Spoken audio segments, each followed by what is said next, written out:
There is a woman sitting in her car outside a Target in Austin, engine off, groceries already loaded in the trunk, and she is staring at her banking app like it just insulted her mother. Her card got declined 10 minutes ago. Not because she is broke. She has $11,000 in a savings account she refuses to touch. She would rather sit in that parking lot recalculating her grocery list in her head than transfer $50 from savings to checking. That is not financial discipline. That is fear wearing the costume of discipline, and a lot of women are not ready for this conversation, because somewhere along the way, we were taught that debt is the villain, that the woman with a zero balance is the responsible one, the safe one, the smart one. And the woman with a mortgage, a business loan, a line of credit she actually uses on purpose, she gets side-eyed like she is one bad month away from financial ruin. Nobody ever tells you that some of the wealthiest women in the country are carrying debt on purpose, strategically, the same way a builder uses scaffolding. You do not look at scaffolding and assume the building is falling down. You understand it is helping something rise. This is the part people skip. Debt has two completely different identities depending on who is holding it and why. There is debt that drains you. Dopamine spending disguised as self-care. The $300 skincare haul at midnight because your ex posted a new girlfriend. The buy now pay later app you forgot you had 4 subscriptions on. And then there is debt that builds you. Leverage used to buy an asset that appreciates, that produces income, that multiplies while you sleep. Same word. Completely different outcome. The tragedy is that most women were only ever taught to fear the first kind, so they never learned to recognize the second kind when it showed up wearing a suit. Let's talk about Rebecca, and by Rebecca, I mean the version of her that exists in thousands of women's stories across this country. She grew up watching her mother clip coupons and whisper about the mortgage like it was a disease in the house. So Rebecca did everything right. Paid off her car in 18 months. Never carried a credit card balance. Felt genuinely proud every single time her balance hit zero. And at 34, she had excellent credit, $40,000 in a savings account earning almost nothing, and 0 investment properties, 0 equity positions, 0 ownership in anything that grows. Meanwhile, her coworker, the one everyone quietly judged for living beyond her means, used a home equity line of credit to buy a duplex. 5 years later, that coworker's tenants have paid down almost $60,000 of principal for her. The property appreciated another $80,000, and she still has a full-time job and a soft, unbothered life. Rebecca has safety. Her coworker has leverage. And leverage, used correctly, compounds. Safety just sits there. Clock it. The fear of debt is often just the fear of visibility. If nobody can see your loan, nobody can judge your risk. But invisibility is not the same thing as growth. A woman quietly avoiding all forms of leverage her entire life is not necessarily being careful.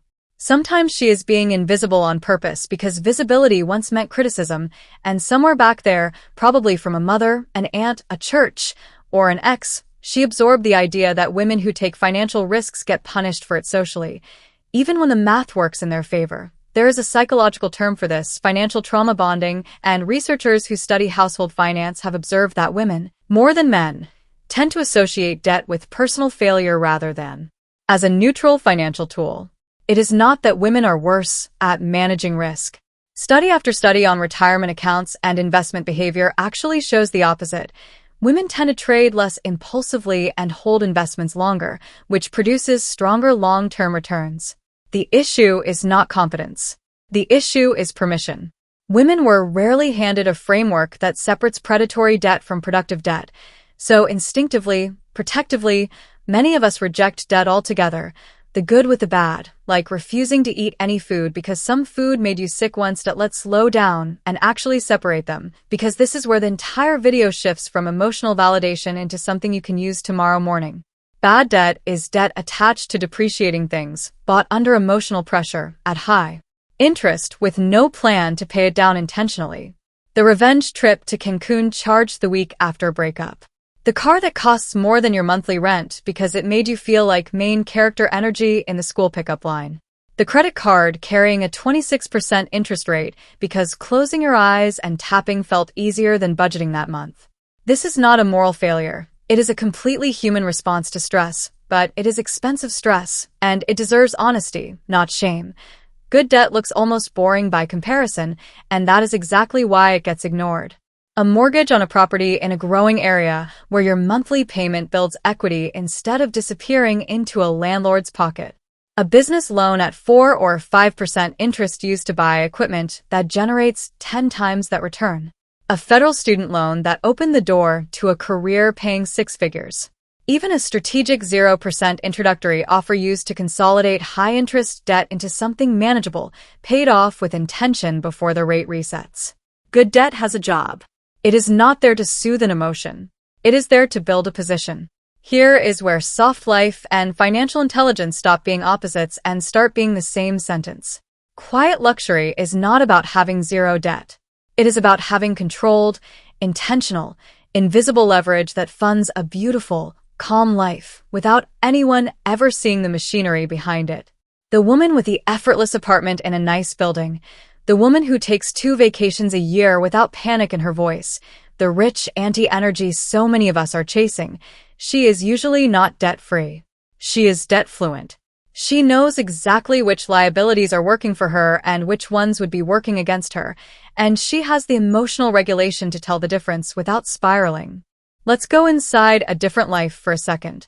Imagine a stay-at-home mother in Ohio, mid-30s, 2 kids, husband working full-time, household income solid but not extravagant.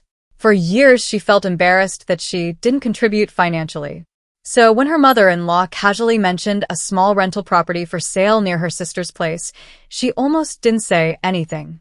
But she ran the numbers late one night after the kids were asleep, kitchen table quiet, calculator glowing, and she realized a modest down payment finance through a home equity loan on their primary residence could cover a property that would rent for enough to cover the mortgage and then some. She didn't tell anyone at first, partly out of fear, partly because some invisible voice in her head said stay-at-home moms don't take financial risks, they just manage grocery budgets. 18 months later, that rental is cash flowing $300 a month after all expenses, and more importantly, she now understands leverage in a way her own mother never got the chance to. That is not luck. That is a woman refusing to let fear make her financial decisions for her. If you are the kind of woman who wants these conversations, the ones about money, psychology, relationships, and the quiet decisions that build or quietly erode a woman's financial life, subscribe. This channel exists for exactly this kind of clarity. Now here is the part that requires real honesty, because financial empowerment content online sometimes swings too far in the other direction, glamorizing leverage like it is a party trick with no consequences. It is not. Debt used wrong will absolutely wreck a woman's peace, her credit, and her options. The goal is never get into debt. The goal is understanding the difference between debt that serves you and debt that consumes you, and building the emotional discipline to only touch the first kind.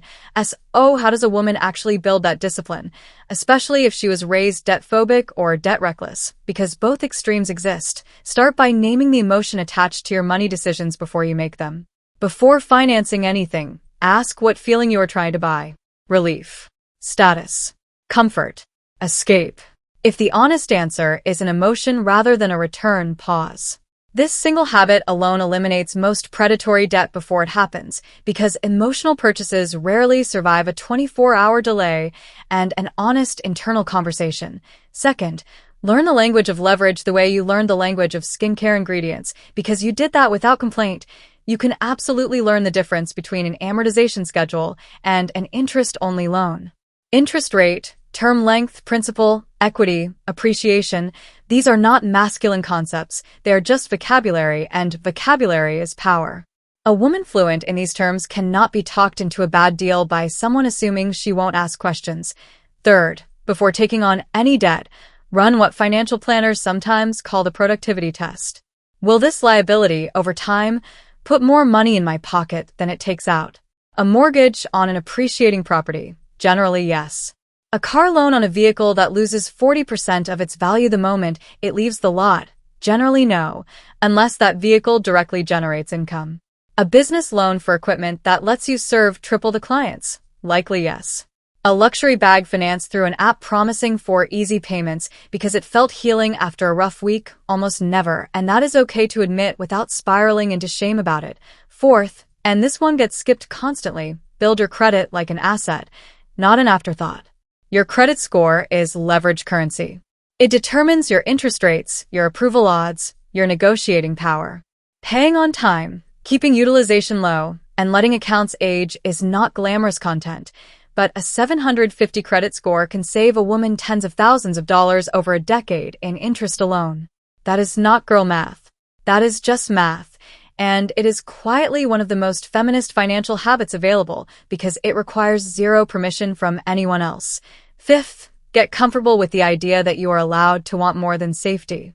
Safety was never meant to be the ceiling, it was meant to be the floor. A savings account earning 4% is not wealth building, it is wealth protecting, and those are different jobs.